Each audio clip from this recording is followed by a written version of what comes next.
नमस्कार दोस्तों। Instagram, Facebook और पता नहीं क्या क्या आज के दौर में चल रहा है, लेकिन एक दौर होता था हरियाणा में कैसेट्स का। और कैसेट्स के उस दौर में जब मैं 11वीं 12वीं की पढ़ाई कर रहा था, तो एक नाम ऐसा था जिसके बिना किसी भी स्टेज में एक अधूरापन लगता था। और वो जो आवाज़ है, वो आवाज़ हमेशा मेरे दौर के लोग मिस करते हैं, इसलिए उस आवाज़ को ढूंढने की एक ललक मन में थी। और आखिरकार मैंने उस आवाज़ को दोबारा से ढूंढ निकाला। और आज मैं जिस फनकार से, जिस लोक गायिका से आपको मिलवाने जा रहा हूँ, आप उनको देख के भी हैरान हो जाएंगे, क्योंकि मैंने उनको वर्षों बाद देखा है। मेरे साथ हैं मधु शर्मा जी।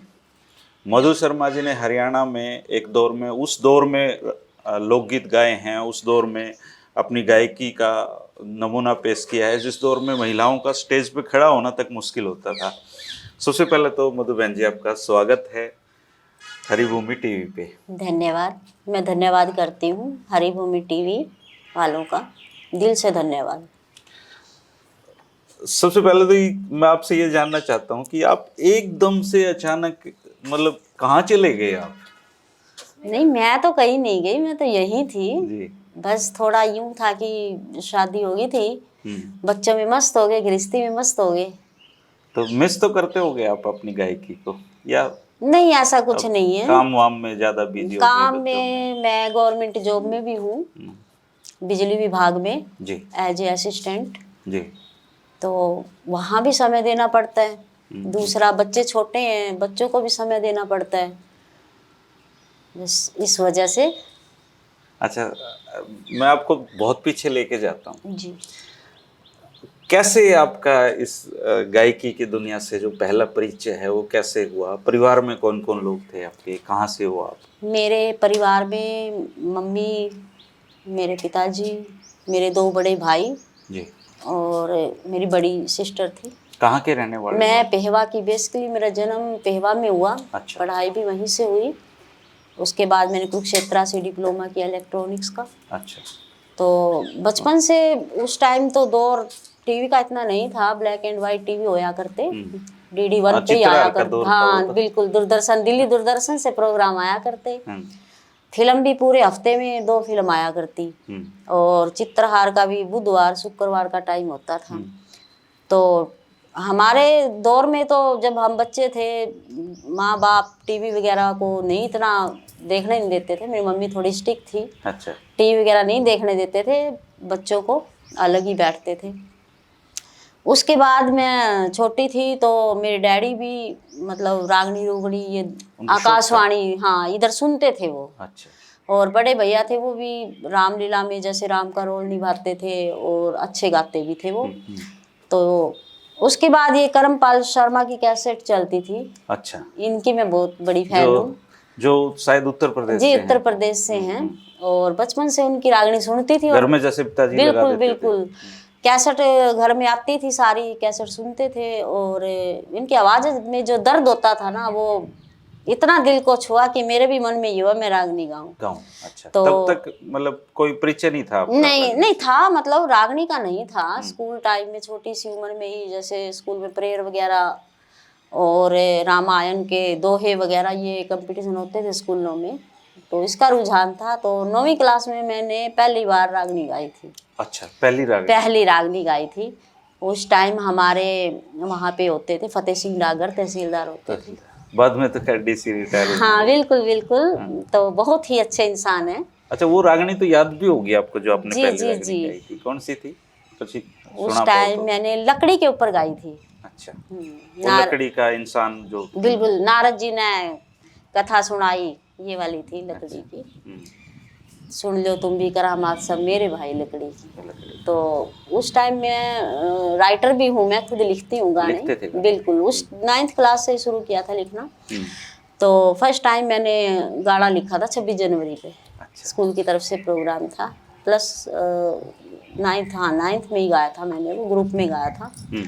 तो तब से स्कूल टाइम से ही मतलब गायकी की तरफ रुझान हो गया। करमपाल शर्मा की रागनी सुनती थी तो उनके पूरे किस्से याद कर लेती थी। अच्छा, पूरी कैसे सुन के पूरी बार बार? कैसेट में पूरे किस्से याद हो जाते थे। अच्छा। तो धीरे धीरे ये उस टाइम चला करते ये रांडे चले इंग्लैंड, राम मिरांडा सज्जन लांडा, ये राम मेर जी बहुत अच्छे इंसान है। और मैं बाद में तो आपने गाया भी होगा उनके साथ वो मेरे घर आए, उन्होंने कन्विंस किया, मेरे डैडी को किया, मम्मी को किया कि बहुत अच्छी सिंगर अच्छा, है। पहला प्रोग्राम उनके साथ ही दिया? हाँ नहीं, उनके साथ तो नहीं, मैंने अकेली ने दिया था गीता जयंती पे, कुरुक्षेत्र। हाँ 1993 में 94 में गीता जयंती पे मैं सेकंड आई थी उस टाइम। अच्छा, तो उस टाइम दिया था मैंने, एक पंजाबी दिया था और एक हरियाणवी दिया था, क्योंकि मैं बचपन से पंजाबी भी गाती आई हूँ, कल्चर सारा उधर का पंजाबी। अच्छा, पंजाबी भी गा लेते हो? बिल्कुल बिल्कुल। हमारे साथी कलाकार होया करते पंजाब में तो नहीं, हरियाणा में अम्बाड़ा में थे लोक संपर्क विभाग में, प्रेम फौजी। अच्छा नाम था उनका। तो वो उस दौरान तो वो गुजर गए थे। क्योंकि आपका पेवा का एरिया पंजाबी एरिया बिल्कुल बिल्कुल, अम्बाला पंजाब का कुछ एरिया इनमें होते थे प्रोग्राम मेरे, तो हम ड्यूट में गाते थे पंजाबी, सिंगल भी गाती थी मैं। तो उसके बाद राममेर वगैरह गीता जयंती पे उन्होंने मुझे देखा, तो उन्होंने अपने साथ, उनके साथ काफ़ी कैसेट आई है मेरी। अच्छा, बिल्कुल। उस टाइम तो लोग वेट किया करते, नई कैसेट आ रही है किसी बिल्कुल की, बिल्कुल ना? हाँ, उस टाइम मेरे को याद है कुरुक्षेत्र यूनिवर्सिटी में बहुत बड़ा प्रोग्राम था, तो हमारे हरियाणा के सारे कलाकार, इनको मैं नहीं जानती ना, मैंने कभी नाम सुना, इनकी रागड़ी भी नहीं सुनते थे। तो ये जैसे गीता जयंती पे भी आते थे कुछ कलाकार, और यूनिवर्सिटी में जब प्रोग्राम थे सभी आए, तो कई कलाकारों ने देखा गाते हुए, बड़े प्रभावित हुए वो मेरे से। तो हर कलाकार ये चाहता था अपने साथ घुमाएं, अपने साथ लेके जाएं ग्रुप में। एक दौर में तो आपके बिना तो स्टेज ऐसे लगते थे जैसे मधु शर्मा नहीं आई है तो स्टेज ही पूरा बस ये कह सुनापन सकते लगता माता था। रानी का आशीर्वाद, क्योंकि मैं ऐसी भूमि से हूँ, सरस्वती के। सरस्वती आपके बिल्कुल बिल्कुल, पेवा में सरस्वती अच्छा, मंदिर आमतौर पे है। क्या होता है मधु जी की जब कोई परिवार में लड़की गाने लगती है, बिल्कुल। और आप तो उस दौर में गाने लगे थे जब, आज भी वैसे भी महिलाएं कमी है गानों कमी में, है नहीं, तो, आज तो फिर भी बहुत तो ज्यादा। कैसा मतलब रिएक्शन था परिवार का, आस पड़ोस के लोगों मेरे का? डैडी थे जो मेरे पिताजी थे, उनकी वजह से ही इस लाइन में आई थी, उन्होंने मुझे कभी नहीं रोका। मैं छोटी होते हुए काफी लाडली थी।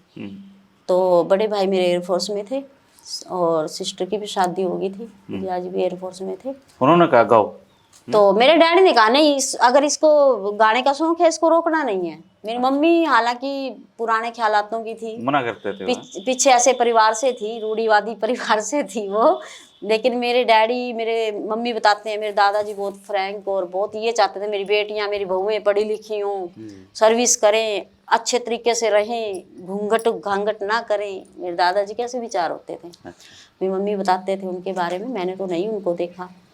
तो मेरे डैडी भी ऐसे थे सेम। अच्छा, वो भी कहते थे बेटी बेटे की तरह होती है, और मैं लाडली होते हैं, मुझे रखा भी बेटों की तरह। मेरे को महसूस नहीं हुआ कि आपकी कटिंग होती थी और बिल्कुल बिल्कुल, आप पूरा हल्के फुल्के से थे और पूरा स्टेज को यूं हिला दिया बिल्कुल हल्की पूरे फुल्की स्टेज थी। पे घुमा करते जी थे आप जी ऐसे जी ना। जी जी। तो फिर आपको कब ये पता चला कि जो मधु शर्मा को थोड़ा गाने का शौक है, उस गीता जयंती से आप थोड़ा, लेकिन हरियाणा में आपको कब ये एहसास हुआ कि आप बहुत लोकप्रिय हो चुके हो उस दौर में? गीता जयंती के प्रोग्राम से ही मुझे महसूस हुआ कि, क्योंकि बहुत पब्लिक आती थी देखने प्रोग्राम, न्यूज़पेपर में काफ़ी आया उस टाइम। फिर मैं जागरण वगैरह में भी गाती थी, कहीं जाती तो मेरे को शौक था गाने का, कोई ये तो था नहीं कि पैसे के लिए। ऐसे ही मेरे पापा बिजली बोर्ड में जेई थे, और बड़ा भाई एयरफोर्स में था, घर में कोई कमी नहीं थी, पैसों के लिए कभी गाया नहीं। और मैं चाहती भी नहीं कि कलाकार पैसों के लिए गाएं, व्यापार नहीं होना चाहिए। मेरे लिए तो मंच एक मंदिर था, मतलब भगवान का जैसे मंदिर होता है ऐसे मेरे लिए मंच था, और सुनने वाले मेरे को अच्छे श्रोता मिले हैं, सदा ही अच्छे श्रोता मिले हैं। कोई खराब अनुभव रहा? नहीं, ऐसा कुछ खराब अनुभव नहीं रहा। हजारों लाखों लोगों के सामने एक लेडीज का बिल्कुल बिल्कुल बिल्कुल, चैलेंजेस तो रहते हैं। चैलेंजेस तो रहता है, लेकिन डर नहीं लगा कभी। अच्छा, कभी डर नहीं लगा। इतनी पब्लिक में जाना, अकेले निकल जाना, उस टाइम हमारे साथ कोई बॉडीगार्ड तो होते नहीं थे। अब तो कर रखे हाँ बिल्कुल, उसमें तो हमें हिम्मत रखनी पड़ती थी। और भगवान की दया से उस टाइम के, मैं तो यही कहूँगी भाई, सुनने वाले भी बहुत अच्छे थे, और इज्जत से कलाकार को लेके जाते थे, सुनते थे। तो मेरा अनुभव बहुत अच्छा रहा। आपकी कितनी कैसेटें उस दौर में आई हैं? उस दौरान में मेरी 500 कैसेट आई थी। अच्छा। फिर एक हरियाणवी फिल्म बनी थी 2011 में, मुठभेड़। मुठभेड़। संजय शर्मा जी थे उनके डायरेक्टर वगैरह, सूरज जी थे। तो उस दौरान उन्होंने 2 गीत गवाए थे मेरे उस मुठभेड़ फिल्म। बिल्कुल। अच्छा। हॉलीवुड फिल्म थी वो। तो उस टाइम 2 गीत गवाए थे। बाकी आकाशवाणी से, रोहतक से, दिल्ली से भी प्रोग्राम दिए हैं। दूरदर्शन बन गया था तब तक हिसार में। हिसार में आ गया था। बिल्कुल। पेवा से मैं 98 में हिसार में ट्रांसफ़र हो गई थी, मेरी करवा ली थी। अच्छा। तो हिसार आ गई थी मैं। आप 98 में हिसार? 98 में हिसार आ गई थी। हाँ हाँ, बस उसी दौर में मैं 99 में +2 में था। अच्छा अच्छा। तो उस समय के उस टाइम ओपी जिंदल जी थे, उनके 98 में प्रोग्राम दिए थे। बहुत पब्लिक आई थी तब भी। तो बहुत सुनते थे लोग। बिल्कुल हम खुद बिल्कुल। बहुत तब बड़े फैन थे। 97 में जाट कॉलेज में दिया था मैं। और अब हमारे साथ नहीं है, इस दुनिया में नहीं है, सरिता चौधरी जी। सरिता बहुत अच्छी गायिका थी वो थी। राममेर जी थे। तो हमारा इकट्ठे प्रोग्राम हुआ था। मैं राममेर जी के साथ आई थी, हम दोनों के ड्यूट्स वगैरह हुए थे। नसीब कुंडू जी थे। अब वो भी नहीं है अब तो। बिल्कुल, अब तो वो भी नहीं है। उस दौर में जब आप स्टेज शो करने लगे थे जी, उस दौर में कलाकारों को क्या मेहनताना मिलता था? मैंने ध्यान ही नहीं दिया। अच्छा। कभी भी ध्यान नहीं दिया कितने मिलते हैं, क्योंकि जो लेके जाता था कई बार वो भी ले जाते थे। मैं कभी मांग, क्योंकि मैंने बताया मेरे घर में पैसों के लिए कभी ऐसी वो नहीं आया, और ना मैंने पैसों के लिए कभी नौकरी गाया। लगी गए थे आप? नौकरी में 95 में मेरे डैडी एक्सपायर हो गए थे। तो एक्सग्रेसिया में एक्सग्रेसिया में लगी थी मैं। हालांकि मैं करना नहीं चाहती थी, मम्मी ने कहा कि नहीं करनी पड़ेगी। तो मैंने कहा चलो, शायद नसीब में था। तो उनके बाद फिर मैं गाती थी तो अच्छा लगता था, दिल को सुकून पहुंचता था। और फिर मेरे डैडी की इच्छा थी कि मेरी बेटी का नाम हो, मतलब मेरी हर इच्छा उन्होंने पूरी की है। जो भी मैंने मांगा सब दिया है। आज वो स्वर्ग में है, लेकिन आज भी उनकी कमी बहुत खलती है। पापा को मिस करते हो? बहुत ज़्यादा। कि एक बेटी और बाप का अटैचमेंट भी ज्यादा रहता है। हाँ, ये है, होता है अटैचमेंट बहुत ज्यादा रहता है। बेटों का माँ से रहता है, से दूर हॉस्टल में गए तो पता चल रहा है कि बिल्कुल नहीं रहता है। मैंने देखा है, जैसे मेरे जिया जी हैं, उनकी बेटी हैं, बेटे ज्यादा, बेटी में अटैचमेंट। और भी देखी है मैंने काफी फैमिली जो बेटी से बहुत प्यार करते हैं, खास मधु जी। उस समय तो जैसे कैसेटों वाला दौर था जी। तो आप जो कैसेट निकालने वाली कंपनी है वही आपको बताती होगी जी इतनी कैसेटें हमने बेच दी। अब तो जैसे व्यूज पे पता लग जाता है। बिल्कुल बिल्कुल। नहीं, हमें ऐसा कुछ नहीं बताते थे। कुछ नहीं बता, ऐसा कुछ नहीं था। मैं ध्यान भी नहीं देती थी कितनी बिकी कितनी नहीं। मेरा काम था गाना गा के खुद के लिखे हुए होते थे ज्यादातर? मेरे खुद के लिखे भी होते थे। हमारे राइटर थे विनोद सोरखी जी, सोरखी गांव के थे, बड़े अच्छे राइटर रहे हैं। वो भी अब दुनिया में नहीं हैं। काफ़ी अच्छे आर्टिस्ट थे वो भी। और ये काफ़ी थे राइटर उस टाइम। कमल पुट्ठी वाला था, और भी थे काफ़ी। और काफ़ी गीत, मेरे सोलो गीत भी मैं लिखती थी। अच्छा। तो वो भी डाल देते थे। उस टाइम यही थे, सुपर टोन, सुपर लाइन, मैना और चित्ता, ये कंपनी, चेतक, और भी काफ़ी, चंदा कंपनी थी जो यूपी के, हरियाणा के, ये इनके प्रोग्राम करवाती रहती थी। तो एक जैसे रिकॉर्डिंग कैसेट की आप लोगों ने? जी। उन्हीं के स्टूडियो में जाके करते थे? हाँ, उन्हीं का स्टूडियो होता था, या किराए पे ले लेते थे स्टूडियो वो। अच्छा। दिल्ली में दरियागंज में होता था, पांडव नगर में होता था, तो किराए पे भी ले लेते थे और उनके खुद के भी होते थे। तो वो रिकॉर्डिंग एक ही दिन में आप कराते थे 4-5-10 एक गानों की? पूरी रात लग जाती थी एक कैसेट में। अच्छा। एक छोटी सी गलती भी होती तो पूरा गाना दोबारा, पूरी कैसेट दोबारा होती थी। अच्छा, वो दोबारा से रिकॉर्डिंग होती थी? बिल्कुल दोबारा होती थी। उसमें कोई रीटेक वगैरह, मतलब ये नहीं था कि उसमें चलो भाई आगे अगली लाइन में हम जोड़ लेंगे जो आज का टाइम है, कट करके ऐसा कुछ नहीं था। अच्छा। बहुत मेहनत होती थी। एक जैसे पूरा किया, कंप्लीट ठीक किया है, ठीक किया, और खराब हो गया तो दोबारा, खराब हो गया दोबारा, पूरी रात लग जाती थी। कई बार तो पूरी रात, पूरा दिन लग जाता था। अच्छा। बिल्कुल मेहनत होती थी कलाकार की। पहले याद करते उसको, फिर नहीं, वो तो खैर देख के गाते थे, याद करने की जरूरत होती नहीं थी। मंच पे तो खैर याद करके ही गाते थे, लेकिन कैसेट की रिकॉर्डिंग में तो स्टूडियो में मतलब स्टैंड होते थे, उनपे पेज वगैरह, हाँ बिल्कुल देख के गाते थे। तो उस दौर में जैसे 2 कलाकारों ने मिलके एक रागनी गाई, तो उसका क्या मेहनताना होता था? मैं ये थोड़ा इसलिए जानना चाह रहा हूँ क्योंकि अब जो कलाकार कमा रहे हैं और आप लोग जो कर रहे थे उसमें कितना फर्क है? बहुत फर्क है। उस टाइम मेहनत को ज़्यादा अहमियत दी जाती थी, चाहे मंच हो चाहे स्टूडियो होता था। और 10,000 भी दे देते थे, 5,000 भी देते थे एक कलाकार को, अच्छा। एक कैसेट के। और मंचों पे भी इतना ही होता था, 5,000 दे दिया, 10,000 दे दिया, पूरी पार्टी का 10,000 में प्रोग्राम पूरी पार्टी का? हाँ बिल्कुल बिल्कुल। अच्छा। और संतुष्ट भी होते थे। 10,000 रुपये बड़ी रकम। हाँ नहीं, संतुष्ट भी होते थे। मैं तो संतुष्ट थी, क्योंकि मेरे को कभी लालसा पैसे की आज भी नहीं है, कल भी नहीं थी, कभी नहीं रही। अच्छा, वो पैसे के लिए गाना एक अलग चीज होती है अलग ना चीज कि होती आदमी को फिर लोभ हो है। जाता है मैं उससे। लोगों के लिए गाती थी, अपने श्रोताओं के लिए गाती थी, अपने जितने फैंस होते थे। आप तो जैसे गीत वाले दौर के थे, ड्यूट के दौर बिल्कुल के थे, बिल्कुल। तो ये जैसे दादा लक्ष्मी की हैं या फौजी मेहर सिंह की, क्या आपने रागणियां भी गाई कभी?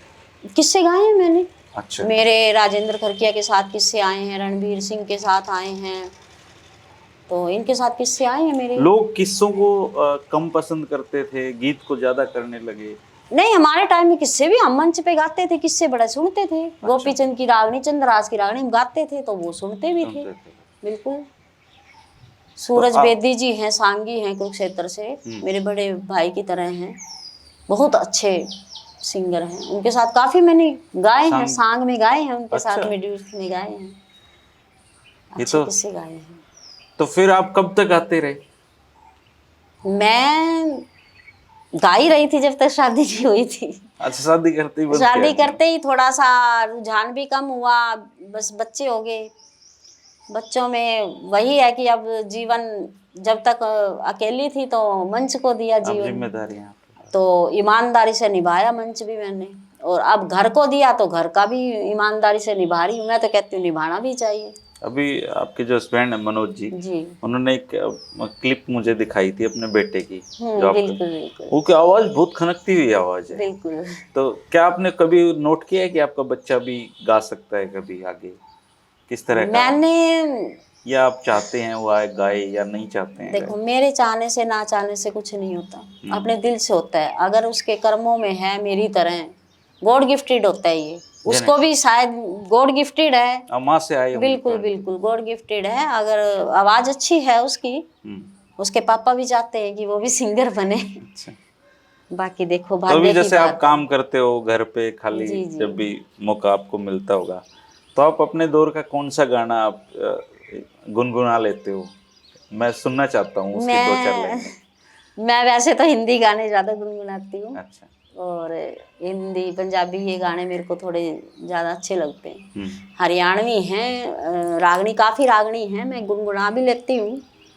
बाकी तो इतना टाइम मिलता नहीं है, काम में इतने बिजी हो गए। नौकरी, सरकारी नौकरियां आसान नहीं रही ना? हाँ बिल्कुल, आसान भी नहीं रही, और टाइम की भी थोड़ी हो जाती है। 9 बजे जाना, 5 बजे तक ऑफिस में रहना, आते ही घर में घर के काम स्टार्ट कर देने, बच्चों की डिमांड्स ये पूरी करनी, तो काफी बिजी लाइफ होगी। तो आपने राग स्टेज छोड़े 2000 के आसपास? 2012 के 12 के आसपास जी। आसपास, 10 एक साल हो गए आपको? नहीं, उसके बाद किए हैं मैंने, 1-2 प्रोग्राम तो किए हैं। अच्छा। जैसे अपने पुंडरी में किए हैं। अच्छा, आपके एरिया में? पुंडरी में हमारे दिनेश कौशिक जी विधायक रहे हैं। हाँ हाँ। वो बुलाते रहते हैं। अच्छा। अभी आप गए लोगों थे की जो आवाज है ना उधर पेवा जी। साइड के लोगों की, उसमें एक अलग सी सॉफ्टनेस है। जी। और ये जो हमारे रोहतक हिसार वाले बिल्कुल हैं ना, बिल्कुल, इनमें थोड़ी अपनी अपनी भाषा है, अपने अपने एरिया की लैंग्वेज आपके यहाँ अलग थोड़ा अलग सा है। आप इधर चले जाओ, भिवानी चले जाओ अलग है, रोहतक चले जाओ अलग है, नारनौल महेंद्रगढ़ चले जाओ अलग है, सिरसा चले जाओ अलग है, चेंज होती रहती है ना, कोस कोस पे बदलता है। बिल्कुल बिल्कुल। है ना? पेवा की, मैं वैसे अब पेवा की लैंग्वेज भूल भी चुकी हूँ कि कई साल यहाँ हो गए ना, तो हिसार के ही हो गए, मिक्स ही होगी है मेरी लैंग्वेज, हिसार की होगी। लोग कई तो, कईयों को तो पता भी नहीं कि मैं पेवा की। मुझे खुद को नहीं पता था पेवा जी। क्योंकि हम तो जब यहाँ स्कूल कॉलेज में आए थे तब आप गा ही रहे थे जी। तो आप जितने भी जाट कॉलेज वॉलेज में जी होते थे, जी हम जी, जाते थे सारे आपको सुनने। यूनिवर्सिटी, एचयू में, कॉलेजों में बुलाते थे। हाँ, होते थे करीबन प्रोग्राम। हर स्टेज पे होते बिल्कुल थे आप बिल्कुल होते दौर थे। में। तो राजेंद्र खरकिया के साथ भी आपका एक लंबा दौर रहा? लंबा तो नहीं कह सकते इतना, लेकिन अच्छा रहा दौर। 97 में मार्च में आई थी उनके साथ में, फर्स्ट कैसेट की थी, और 99 में उनका एक्सीडेंट हो गया था। तब तक इकट्ठा ही गाया हमने। और पसंद भी करते थे जोड़ी को लोग। जोड़ी को पसंद तो जो लोगों की पसंद होती थी वही कंपनी वाले भी चाहते थे कि वही जोड़ी हाँ, आए। वो भाई उनको तो पैसा हाँ लगाना है। बिल्कुल उनको। तो आप ये इस वाले दौर में नहीं आए, फिर ये मोबाइल के दौर आए, नहीं तब तक नहीं, छोड़ चुके थे आप? जब तक छोड़ चुके थे फिर मेरा इतना इंटरेस्ट भी नहीं रहा, क्योंकि 6-6 घंटे लगातार गाना वो दौर, और आज के दौर में तो ठीक है पीछे से रिकॉर्ड चल रहा है, कैसेट चल रही है और गा रहे हैं ये हालांकि चीजें। आपके काफी गाने अब भी और यूट्यूब पे हैं, हाँ बहुत सारे। यूट्यूब पे हैं उन गाने, कंपनियों वालों ने बिल्कुल अपलोड कर रखे कंपनी हैं। वालों ने कर रखे हैं। हम्म, DD1 के भी हैं गाने, रोहतक से तो अब भी आते हैं, रागनी वागनी आती हैं जी जी। आकाशवाणी रोहतक से तो। आपका जो दौर था, जी उस दौर में अब तक की मतलब आपके अलावा कौन कौन? मेरे अलावा जब मैं आई थी, मेरे टाइम में मतलब मेरे से पहले हमारे सीनियर कलाकार स्वर्गीय श्रीता चौधरी जी थी, स्वर्गीय सतबीर मास्टर जी थे, और पाले राम जी जो अभी निधन हुआ है उनका, तो वो थे, राजेंद्र खरकिया, रणबीर सिंह नीलम चौधरी बड़वासनिया, वगैरह, ये नीलम बात की? चौधरी जी, ये दोनों बहनें थी। नीलम चौधरी जी थी, पासी नैयर भी मेरे साथ ही आई थी, साथ के? और राम मेर जी थे, महावीर गुड्डू, और औरों के तो मेरे को इतना ध्यान भी नहीं है, बाली शर्मा, ये तो इनके साथ तो मैंने कभी गाया भी नहीं है। कंपटीशन के काफ़ी कलाकार थे जी। बाकी इनका नाम था कंपटीशनों में जाते कंपटीशन थे। होते थे तब, उसमें कई सारे कलाकार बुलाते थे वो जी लोग। जी, सुदेश शर्मा थी, करनाल से सुदेश शर्मा होती थी, वो ही मेरे से पहले से थी।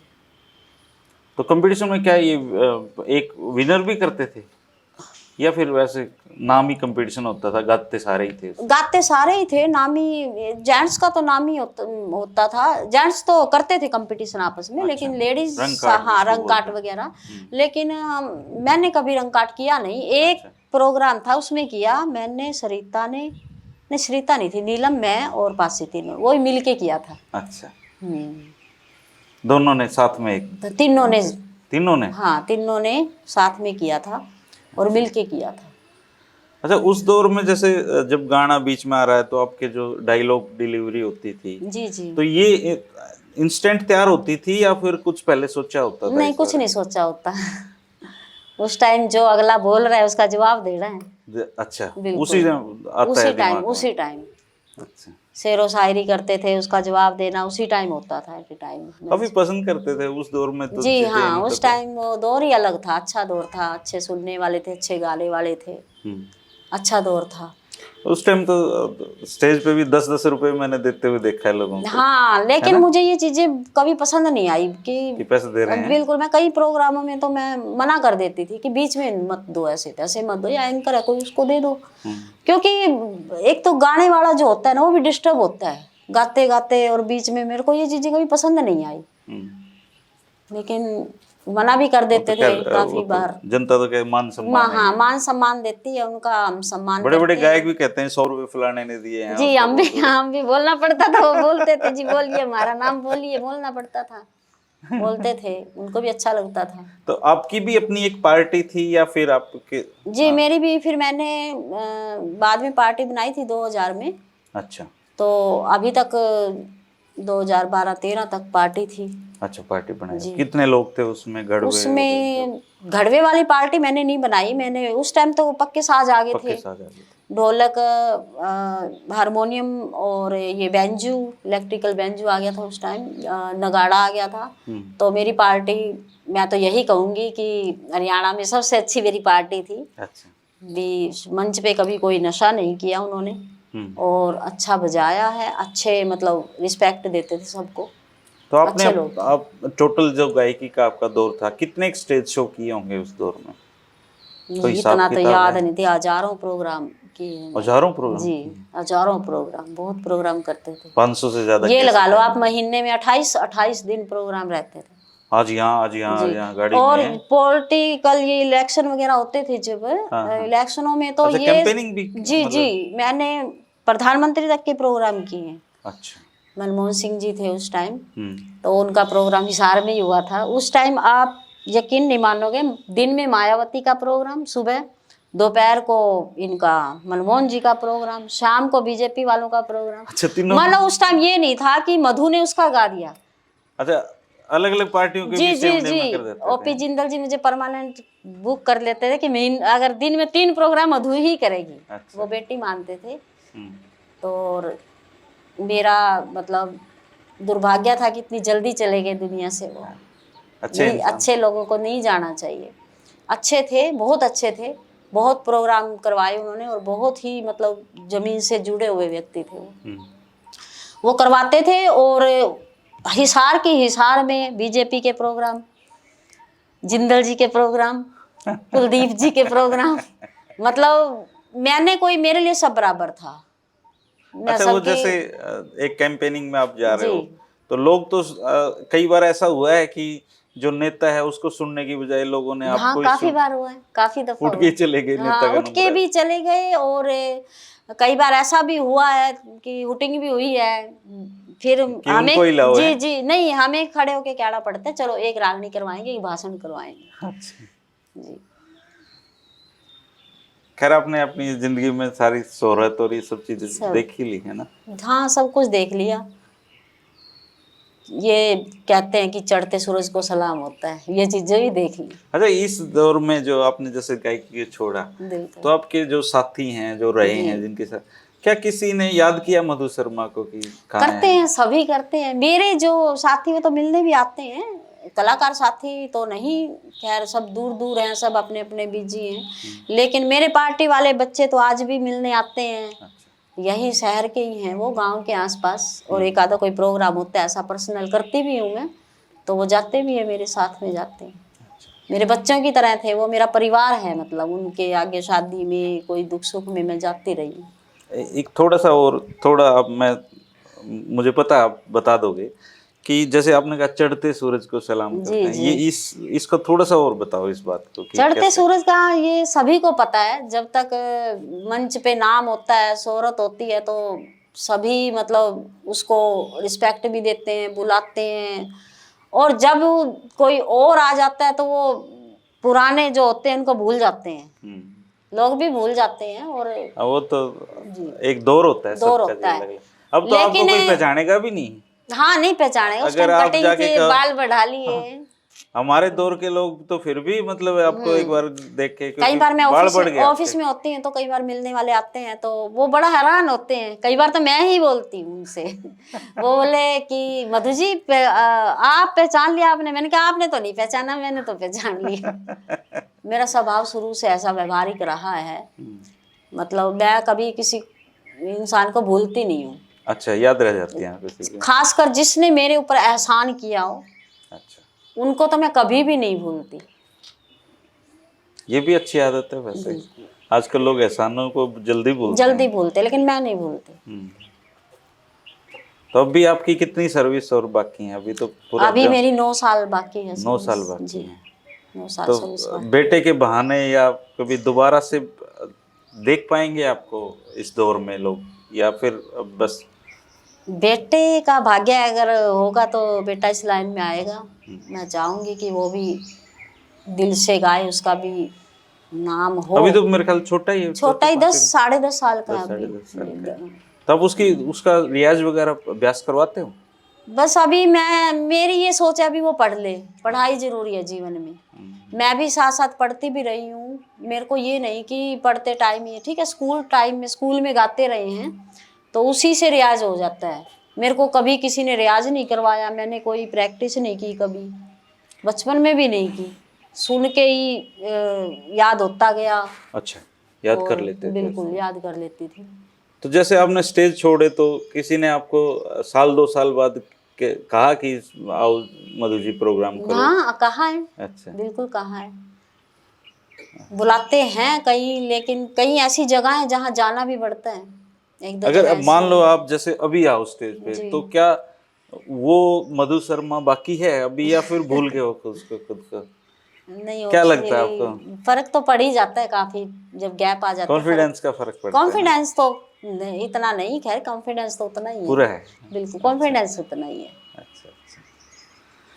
बाकी अब मैं यही चाहूंगी कि अब बहुत बच्चे आ रहे हैं इस लाइन में, अच्छा गाएं, अच्छा नाम अभी कमाएं। जो इस दौर के लोग हैं, यूट्यूब तो आप देखते ही होंगे, गाने हाँ, वाने सुनते यूट्यूब हो। में देखती तो हूँ, लेकिन मैं आपको सच बताऊं, मैं पंजाबी नाटक देखती हूँ। अच्छा घर के पारिवारिक नाटक होते हैं या अरे कॉमेडी नाटक, ये ये गीत देखती वीत हूँ। नहीं सुनते नहीं, आप? मैं गीत नहीं सुनती। अच्छा गाड़ी में भी अगर कोई गीत सुनना है तो बच्चे तो आजकल छोटे छोटे बच्चे भी नए जो सिंगर हैं उनके सुनते हैं, हाँ लेकिन मैं पुराने ही सुनती हूँ, रफ़ी, लता, मुकेश, इनके गीत सुनती हूँ।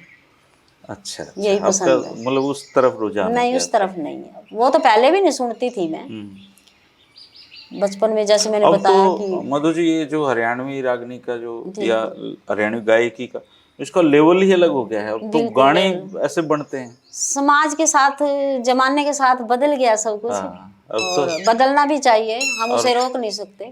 और स्टेज शो को तो फिर ये सपना का दौर आया, इसने तो बिल्कुल फिर बिल्कुल। अलग ही हाँ, ऊंचाइयां दे अलग दी। डांस में हो गया ना सब, हाँ डांस में हो डांस गया, करने से थोड़ा सा और ज्यादा गायकी वो हो गया। पीछे रह गई गायकी पीछे, बहुत पीछे रहेगी गायकी। जो हमारे टाइम में थी गायकी, जो मेरे साथी कलाकार भी थे, बहुत अच्छे थे, सभी अच्छे थे, एक से बढ़कर एक थे, और अच्छा गाया। आज भी अगर गाते हैं, अच्छा ही गाते हैं वो बेचारे। कई तो भगवान को प्यारे हो गए, भगवान उनकी आत्मा को शांति दे। दुख होता है, याद करती हूँ कई बार। मैं तो पालेराम जी से तो अभी 10-11 दिन पहले ही इंटरव्यू करके आया अच्छा था उनका अच्छा, मैं। बहुत बढ़िया इंसान थे पाले राम जी भी। हम मंच पे इकट्ठे बैठते थे, बात करते थे, आते ही सर पे हाथ रखते थे वो। पर मैंने एक चीज देखी है मधु जी, ये जो कलाकार है ना जी, जितने भी, इनके पास बहुत सारा पैसा नहीं है किसी के पास भी। पुराने कलाकारों के पास पहले नए पैसों का वालों के इतना, पास तो है। नए वालों के पास तो है, पुरानों ने कभी पैसों की तरफ ध्यान भी नहीं दिया। एक आधे ने जो दिया है वो ठीक है, लेकिन मैं तो दूसरों की क्या कहूँ।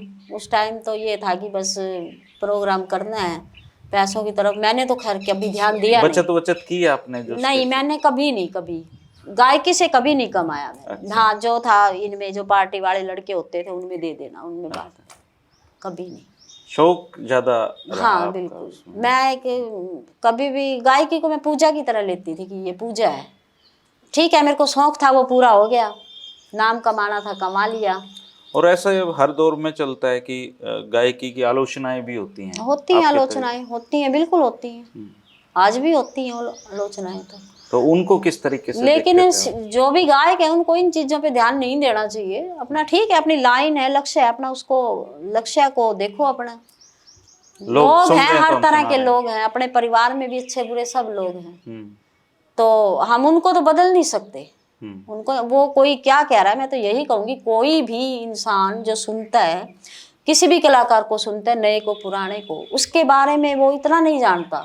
हाँ उसको इतना नहीं जानता, वो तो ठीक है, वो गा रहा है, उसको ठीक है, उसके बारे में कुछ भी लिख देना कमेंट्स में या कुछ भी बोल देना, तो ये चीज़ें गलत है। पर्सनली जब तक आप उस इंसान से मिले ही नहीं, उसके बारे में आप कैसे जज कर सकते हो इंसान कैसा है? ठीक बात। तो मैं तो ये चीज़ें कभी नहीं करती कि किसी को मिले बिना, किसी के साथ समय बिताए बिना उसके बारे में कोई भी बात बोलूं, मुझे ये पसंद नहीं। इसलिए आज तक मैंने फर्स्ट इंटरव्यू आपको ही दिया, मैंने आज तक इंटरव्यू नहीं दी, मेरे को पसंद ही नहीं है। चलो ये तो मेरा भी अब सौभाग्य मानिए नहीं, कि इतने साल बाद मैं आपसे मिल पाया, नहीं तो सुना मेरे इसके। हस्बैंड जी ने कहा कि आपकी बड़ी तारीफ की उन्होंने। मैंने कहा नहीं, मेरे को नहीं शौकीन, जब छूट गया जो चीज़ मुझे नहीं अच्छा लगता। ठीक है, मैंने गाया है, वो भगवान को पता है मैंने क्या गाया, किस कैसे गाया, और पब्लिक को, सुनने वालों को पता है। तो मैंने कहा मैं क्या बताऊंगी, और दूसरे ही बता सकते हैं किसी कलाकार के बारे में, वो भी जो पास रहा हो, जैसे मेरे पार्टी के लोग हैं, मेरे बारे में तो वो बता सकते हैं, मैं अपने बारे में क्या बताऊं। मैं तो यही कहूंगी, भगवान ने धरती पे लाके मेरे को ड्यूटी लगाई थी, और ड्यूटी उससे रिटायर हो गई, उस ड्यूटी से अब दूसरी ड्यूटी है, उससे भी रिटायर हो जाना है, और एक दिन वैसे अपनी जिंदगी से ही रिटायर हो जाना है।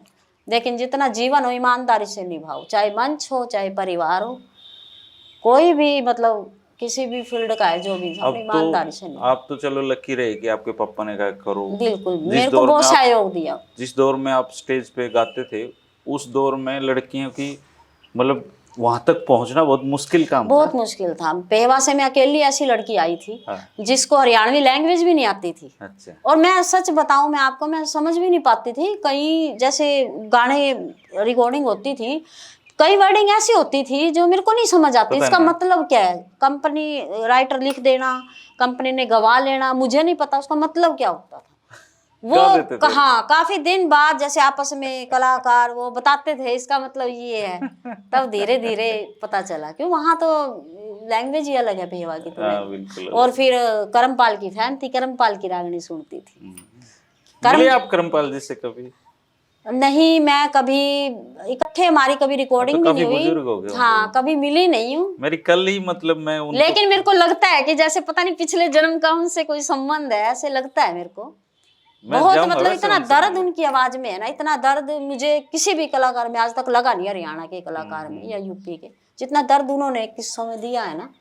एक रागनी मैंने बहुत गाई है, उन्होंने सुना, भी गाई है। सुना की कोशिश करिए ये एक बार। थी, एक चिड़िया के दो बच्चे थे, दूजी चिड़ी ने मार दिए, मैं मर गई ते मेरे बच्चों ने मत ना दुख भर तार दिए।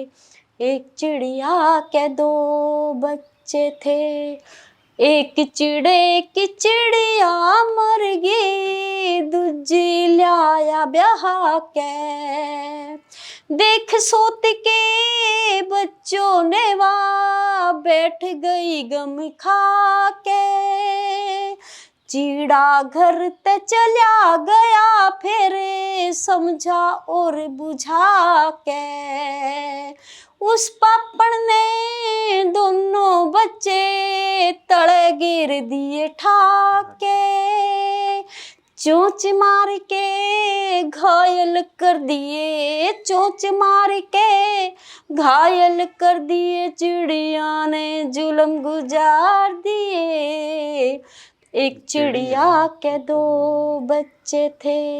मैं सुनता हूँ इसको ऑफिस में अक्सर। अच्छा, हाँ, इससे न्यूज में सुनता हूँ, काफी बार सुनता हूँ मैं इसको। जी जी, ये मेरी अलग ही तरह का फेवरेट, है। हाँ बिल्कुल फेवरेट रागनी रही है। और एक रागनी थी उनकी, चंद्रहास के किस्से की रागनी थी। रागनी तो काफी हैं उनकी। कौन सी रागनी थी चंद्रहास की? मेरे ध्यान दिहाड़ी चंद्रहास की थी। अब तो काफी बुजुर्ग हो गए होंगे करमपाल जी। हाँ, काफी बुजुर्ग हो गए अब तो। टीचर थे मेरे ख्याल, वो रिटायर हो गए थे काफी साल पहले। मैं वैसे तो मिलूंगा उनसे। जी बिल्कुल मतलब बिल्कुल। मैंने जो लिस्ट लगा रखी है जी उनमें जी से जी, आप और उनका भी इकट्ठे नाम था। हमारे मेरे राजेंद्र की इकट्ठी रागनी, एक जैसे कंपनी थी, चंदा कंपनी में आती थी, हमारी इकट्ठी रिकॉर्डिंग होती थी, उनकी मंजू शर्मा की होती थी इकट्ठी, हाँ, हाँ। तो उसमें इकट्ठे डालते थे। तो ऐसे काफी आई हैं हमारे अच्छा, साथ में। चलो बढ़िया है। आप इतने साल बाद आपसे बातें हो पाई, और दर्शकों को भी पता चलेगा कि मधु शर्मा जी सारकिनी पेवा की हैं। जन्मभूमि पेवा की है, गांव यमुनानगर में है हमारा। अच्छा, गांव यमुनानगर मतलब है। पैतृक गांव है जो, कौन सा गांव वो है अपना? जगाधरी के पास है, मुसिम्बल। मुसिम्बल। मुसिम्बल। फिर मेरे दादाजी बिजली बोर्ड में थे उस टाइम, पंजाब हरियाणा अच्छा, आपके एक था। दादाजी बिजली बोर्ड में, जी आपके जी पिताजी भी? जी, दादाजी मेरे बहुत 42 साल की उम्र में गुजर गए थे। अच्छा। फिर मेरे डैडी जी फिर पंजाब हरियाणा जब अलग हुआ, डैडी पेवा में आ गए, वहीं अपना मकान बना लिया, वहीं हम पैदा हुए अब बच्चे। परिवार वही है आपका? पेवा। परिवार तकरीबन वहीं है। और ससुराल आपकी महेंद्रगढ़? ससुराल महेंद्रगढ़ के पास है, सियाणा पोता गांव में। हाँ, चलो आप तो पूरा हरियाणा ही घूम लिए फिर। मैं सारे हरियाणा की बेटी हूँ। क्या बताऊं कि गोहाना में मेरे भाई हैं, धर्म भाई हैं, जो मैं ये मानती हूँ कि सगे भाइयों से भी ज्यादा हैं। सरसाड़ गांव में है मेरे भाई, पहले उनकी कंपनी भी थी। रागनी की वजह से ही मिले आपको? रागनी की वजह से उनकी कंपनी थी, कैसेट कंपनी। और अच्छा। ये आप देखो, हैरानगी की बात है कि मैंने उनकी कंपनी में कभी गाया नहीं। लेकिन उन्होंने मुझे मतलब वो चाचा जी थे, उन्होंने बेटी बनाया, उन्होंने आज भी हमारा रिश्ता। अच्छा, आना वैसे जाना तो है। हाँ, आना जाना, त्योहारों पे वो आते हैं, हम जाते हैं, रक्षाबंधन, मतलब पूरा वो करते हैं, सम्मान, बहुत सम्मान करते हैं। चलिए मधु जी, आप से मिलके मैं क्या बताऊं कि कैसा लगा, पर अच्छा लगा कि आपसे मिल पाए। आपके नहीं, गायकी ऐसी के कोई दौर बात की नहीं, बातें मैं करी, हिसार में रहती हूँ, बिजली है बोर्ड, ना? जब मुझे दिल करे ये भी मिल और सकते हैं, कोई ऐसी बात नहीं। आपने आपको इंटरव्यू के लिए मुझे यकीन था कि मुझे समय मिल जाएगा, क्योंकि मैं जिस तरीके से कोशिश करता हूँ कि नहीं, बातें की पहले जाएं। काफी में बस मेरा मन ही नहीं करता था इंटरव्यू देने का। मैं क्या इंटरव्यू क्या बताएं, बस ठीक है, गाया है, सबको पता है गाया है, और रिटायरमेंट ले ली, अब ठीक है, अपने परिवार को समय दे रही हूँ। अच्छा, सबसे लास्ट में आप एक अपना फेवरेट गाना कोई भी जो आपने गाया हो हरियाणवी में, हरियाणवी में हाँ, जिसकी 2-4 लाइनें आप सुना सकें मुझे। गाए तो काफी हैं गीत, जो आपका फेवरेट हो। सारे, और मैं ये कहूँगी सारे ही फेवरेट है। मेरा लिखा गीत है एक भोले बाबा का, जी सुनाइए। मैं वो सुनाती हूँ। पार्वती जी जब जवान होती है तो उनके ब्याह की चिंता हो जाती है, तो नारद जी को बुलाया जाता है। तो पार्वती कहती है मेरे लिए अगर वर ढूंढना है तो भोलेनाथ को ही ढूंढना, वही अच्छा। मेरे पति हैं जन्म जन्म में। तो वो अपनी बात कैसे रखती है पूरी सभा में। ब्याह होगा ते भोले गिलिया नाते ब्याह का टाला से, भांग रगड़ के पिया करे वो कुंडी सोटे वाला से, भांग रगड़ के पिया करे वो कुंडी सोटे वाला से। ब्याह होगा ते भोले गिलिया नाते ब्याह का टाला से, भांग रगड़ के पिया करे वो कुंडी सोटे वाला से, भांग रगड़ के पिया करे वो कुंडी सोटे वाला से। घोड़े गिलिया गोरा सजेगी जैसे सीता के संग सजते राम, ब्रह्मा गैल ब्रह्माणी सजती राधा के संग सजते श्याम।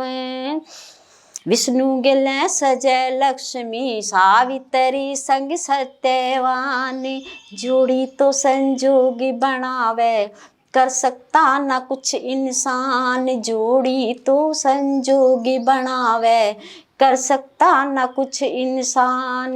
मधु शर्मा कहे और कहूँ के उसका भेद निराला से, भांग रगड़ के पिया करे वो कुंडी सोटे वाला से, भांग रगड़ के पिया करे वो कुंडी सोटे वाला से। शुक्रिया आपका।